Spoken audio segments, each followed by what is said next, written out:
everyone, welcome to my online classroom, and today in this video we are going to continue class 6 chapter 1 of history what where how and when।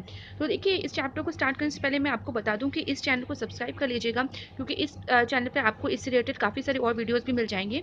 और इसके साथ ही मैंने इस chapter का जो previous part है वो अपनी एक वीडियो में बना दिया, तो आप उसको देख लीजिएगा।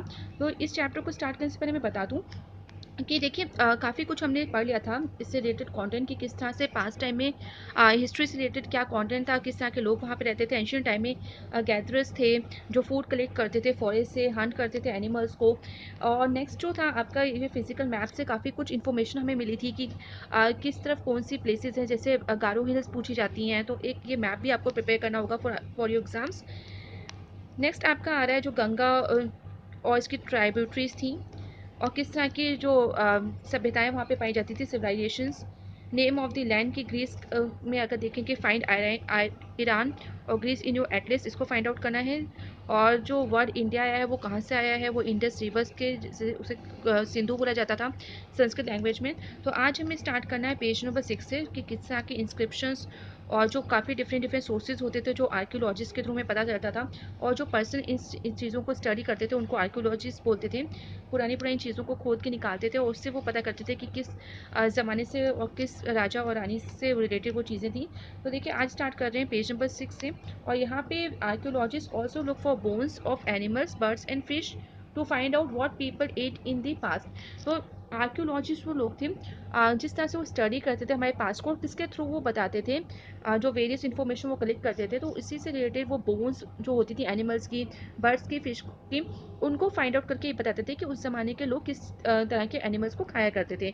इसके साथ ही अगर मैं प्लांट्स की बात करूँ तो प्लांट्स की जो रिमेन्स थी वो काफ़ी टाइम तक सर्वाइव नहीं हो सकती थी, क्योंकि अगर मान लीजिए अगर जो सीड्स हैं, जो ग्रेन्स होते हैं, अगर उनको आप जलाते हो या लकड़ी आप जलाते हो तो जलने के बाद वो कुछ बचता नहीं है उसमें। इस वजह से इस तरह के उनकी जो रिमेन्स है उसको सर्वाइव करना बहुत मुश्किल होता था, उनको संभालना बहुत मुश्किल होता था। Do you think cloth is found frequently by archaeologist? के साथ ही आपको क्या लगता है कि जो क्लोथ हैं वो क्या आर्कियोलॉजिस्ट ने पाया कि किस ज़माने के क्लोथ वहाँ पे उस टाइम चला करते थे या पहना करते थे लोग?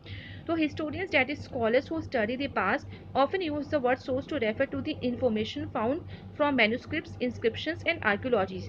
तो हिस्टोरियंस या जो स्कॉलर्स होते थे जो स्टडी करते थे पास्ट को, वो काफ़ी बार ये वर्ड को यूज़ करते थे सोर्स। तो ये सोर्स जो कौन से सोर्स की यहाँ पे बात हो रही है जिनसे उनको पास्ट की इन्फॉर्मेशन मिलती थी? तो यहाँ पे वो डिफरेंट डिफरेंट जो सोर्सेज की बात कर रहे हैं वो हैं आपके मैन्युस्क्रिप्ट्स, इंस्क्रिप्शंस और आर्कियोलॉजी। तो ये इन डिफरेंट डिफरेंट सोर्सेज की मदद से वो ये सारी की सारी जो वेरियस इन्फॉर्मेशन होती थी वो कलेक्ट करते थे और वो इन इन्फॉर्मेशन को बताते थे। Once sources are found, learning about the past becomes an adventure as we reconstruct it bit by bit. So historians and archaeologists are like detectives who use all the sources like clues to find out about our past. तो इस तरह से जब एक किसी तरह की भी सोर्सेज फाउंड हो जाती थी नहीं, तब ये समझ में आ जाता था कि समझ लीजिए कि जो भी पास की नॉलेज है वो मिल जाती थी, और ये एक एडवेंचर की तरह क्रिएट हो जाता था, रिकन्स्ट्रक्ट हो जाता था। और जिस तरह से हिस्टोरियंस और आर्कियोलॉजिस्ट जो ये सब चीज़ों को पता करते थे अपने पास्ट के बारे में, रिलेटेड टू आर पास्ट और एंशियंट पीपल के बारे में, किस तरह की चीज़ें वो इस्तेमाल करते थे, किस तरह की सभ्यता थी उस टाइम पे। तो ये एक तरह से काम हो गया जैसे डिटेक्टिव्स होते हैं, जासूस होते हैं कि वो हर चीज़ को जो पता कोई भी चीज़ की क्वेरी करते हैं तो हर तरह के डिफरेंट डिफरेंट क्लूज़ को इकट्ठा करते हैं। तो सेम जो डिटेक्टिव्स जो काम करते हैं वही वर्क करते हैं हिस्टोरियंस और archaeologist in history. One past और मैनी, इसके साथ ही देखिए ये भी जानना जरूरी है कि क्या सिर्फ एक ही पास्ट था या काफ़ी सारे पास्ट हमने पढ़े। तो did you notice the title of this book our past? We have used the word past in plural to draw attention to the fact that the past was different for different groups of people. For example, the lives of herders or farmers were different from those of kings and queens. The lives of merchants were different from those of craftspersons, and so on. Also, as is true even today, people follow different practices and customs in different parts of the country. For example, today most people living in the Andaman Islands get their own food by fishing, hunting, and collecting forest produce. So, जैसे कि book के title पर अगर आपने गौर किया होगा तो ये आर पास लिखा है, जो कि एक प्लूरल होगा पास का, क्योंकि इसमें अटेंशन दी जा रही है कि किसी एक इंसान के पास्ट के बारे में नहीं बताया जा रहा है, बल्कि different different group of people के पास के बारे में बताया जा रहा है, और उनका पास दूसरे के पास से डिफरेंट है। फॉर एग्जाम्पल अगर मैं बात करूँ तो जैसे हार्डर्स हैं, जो चरवाहे होते थे और जो फार्मर्स होते थे, उनकी जो लाइफ थी वो डिफरेंट थी राजा और रानी की लाइफ से। इसी के साथ जो मर्चेंट्स होते थे, उनकी लाइफ भी डिफरेंट होती थी क्राफ्ट पर्सन से। तो इसके साथ ही देखिए डिफरेंट डिफरेंट प्लेसेस में डिफरेंट डिफरेंट कल्चर पाया जाता था, और ये सब में भी डिफरेंस होता था। फॉर एग्जाम्पल अगर बात की जाए अंडमान आइलैंड की, तो किस तरह पे वहाँ पे जो लोग थे किस तरह से अपना फूड कलेक्ट करते थे बाई फिशिंग, हंटिंग, और जो फॉरेस्ट से जो भी सामान मिलता था, हनी मिलता था, जो भी फल वगैरह मिलते थे, रूट्स मिलते थे, उसको कलेक्ट करके अपना लाइवलीहुड अर्न करते थे। भाई इसी के इसके जस्ट अपोजिट अगर देखा जाए बाई कॉन्ट्रास्ट, तो मोस्ट पीपल जो सिटीज़ में रहते थे, वो आज भी डिपेंड करते हैं दूसरे लोगों पे फॉर सप्लाइंग ऑफ फूड, कि वो दूसरे लोगों की मदद से वो खाने को खरीदते हैं। Differences such as this existed in the past as well. तो इस तरह के जो डिफरेंसेस है वो हमने पास्ट में भी देखे। Besides there is another kind of difference, इसके अलावा एक और बड़ा डिफरेंस पाया जाता है, वो है we know a great deal. काफ़ी एक इंपॉर्टेंट डील होती थी अबाउट किंग्स और battles they fought because they kept records of their victories. तो जो भी राजा जो भी युद्ध लड़ते थे, तो उन सब युद्धों का रिकॉर्ड कि कितने युद्ध उन्होंने जीते, अपनी लाइफ में कितने युद्ध लड़े उन्होंने, अपनी विजय गाथा को गाने के लिए, उनको रिकॉर्ड करने के लिए वो इनको रिकॉर्ड्स रखते थे इन विक्ट्रीज का। Generally ordinary people such as hunters, fishing folk gatherers, farmers और herders did not keep records of what they did. तो यही एक मेन डिफरेंस है कि अगर राजा रानी वाला जो भी वो बैटल्स करते थे, जो भी विक्ट्रीज होती थी, उनके वो बेशक रिकॉर्ड रखते थे, बट इसी के अकॉर्डिंग अगर बात की जाए फिशिंग फॉक, जो मछुआरे होते थे, हंटर्स होते थे, गैदरर्स होते थे, फार्मर्स होते थे, हार्डर्स होते थे, वो किसी तरह का रिकॉर्ड नहीं रखते थे, कि वो जो भी काम करते थे उसका किसी तरह का वो रिकॉर्ड नहीं रखते थे। इसी एक पॉइंट की वजह से while archaeology helps us to find out about their lives, there is much that remains unknown. कि इसी वजह से देखिए आर्कियोलॉजी ने लॉजिस्ट ने काफ़ी कुछ फाइंड आउट किया, बट इसके बाद भी आप अभी भी ऐसी बहुत सारी चीज़ें जो हमें उनके बारे में नहीं पता। और क्यों नहीं पता? क्योंकि हमारे पास सोर्सेज ऑफ इंफॉर्मेशन नहीं है, क्योंकि किसी तरह के रिकॉर्ड्स नहीं थे। जिस तरह के किंग्स ने अपने विक्ट्रीज के रिकॉर्ड रखे, बट ये जो बाकी जो ऑर्डिनरी पीपल थे, उन्होंने किसी तरह के रिकॉर्ड्स नहीं रखे, जिसकी वजह से आज भी हमें काफ़ी सारी बातें नहीं पता। अब नेक्स्ट हेडिंग आ रही है व्हाट डू डेट्स मीन। देखिए हिस्ट्री में बहुत इंपॉर्टेंट है कि डेट्स के थ्रू ही हम पढ़ते हैं कि कितने साल पहले की बात हो रही है। तो if somebody ask you the date, you will probably mention the day, month and year 2000 and something। अगर आपसे कभी भी कोई डेट्स के बारे में पूछेगा, तो आप बिल्कुल जो भी डे होगा, मंथ होगा, ईयर होगा, जैसे 2000 हो गया एंड समथिंग, इस तरह से आप बताओगे। तो these years are counted from the date generally assigned to the birth of Jesus Christ the founder of Christianity. तो ये जो ईयर्स होते हैं, ये किस तरह से काउंट किए जाते थे उस टाइम, और आज भी किस तरह से काउंट करके असाइन किए गए हैं। तो ये जनरली माना जाता है जो बर्थ ऑफ जीसस क्राइस्ट, जो कि फाउंडर है क्रिश्चियनिटी रिलीजन के। सो 2000 मीन्स, अगर देखें कि 2000 का मतलब क्या होता है, तो 2000 means 2000 years after the birth of Christ, कि 2000 साल बाद। और ये कब के बाद की बात हो रही है? After the birth of Christ. तो all dates before the birth of Christ are counted backwards and usually have the letters BC. तो जो भी dates before the birth of Christ जो काउंट होती थी, वो बैकवर्ड्स में काउंट होती थी, और यूजुअली उनको डिनोट करने के लिए दो लेटर्स यूज होते थे, बीसी। और बीसी का फुल फॉर्म होता है बिफोर क्राइस्ट, उसको भी साथ में जैसे बीसी 2000, तो इस तरह से बीसी वहाँ पे ऐड कर दिया जाता था। In this book we will refer to dates going back from the present using 2000 as our starting point. तो इस बुक में जो भी डेट्स हैं वो हम प्रेजेंट के थ्रू पढ़ेंगे, और साथ ही स्टार्ट करेंगे 2000 से, इसको डिनोट करेंगे एज आर स्टार्टिंग पॉइंट। इसके बाद आ रहा है कि लेटर्स विथ डेट्स, कि कौन कौन से जो लेटर्स हैं वो यूज़ होते हैं डेट्स को डिनोट करने के लिए। तो सबसे पहले है बीसी, जिसका मतलब होता है before Christ. You will sometimes find, आपने कई बार एडी देखा होगा, जो कि है बिफोर डेट्स। और this stands to Latin words का, ये टू लैटिन वर्ड्स हैं, जिसका मतलब होता है एनो डोमिनी, और इसका मतलब होता है इन the year of the Lord, एक दैट इज क्राइस्ट। तो क्राइस्ट के जो ड्यूरेशन थे, जो भी ईयर्स थे, उसको बोलते हैं in the year of lord. और so 2012 can also be written as AD 2012। तो इस तरह से 2012 को भी हम AD 2012 लिख सकते हैं।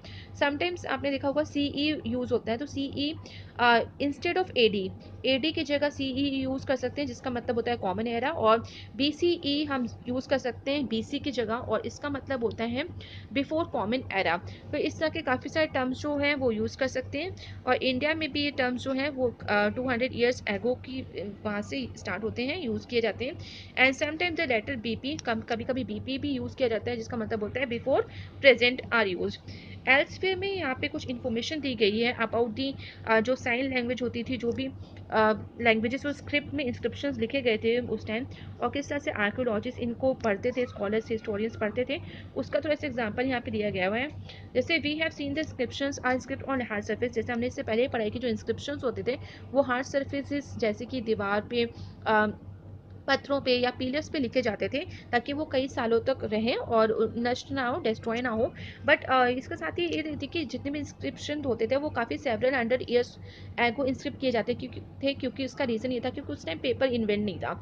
तो पेपर पे लिखने की कला नहीं थी लोगों के पास, प्रिंटिंग मशीन्स नहीं थी, तो उस टाइम हैंड रिटन ही सब चीज़ें होती थी। तो ऑल इंस्क्रिप्शन जो भी वहाँ पे लिखे गए वो बोथ स्क्रिप्ट्स में भी लिखे गए और साथ ही लैंग्वेजेस में भी लिखे गए।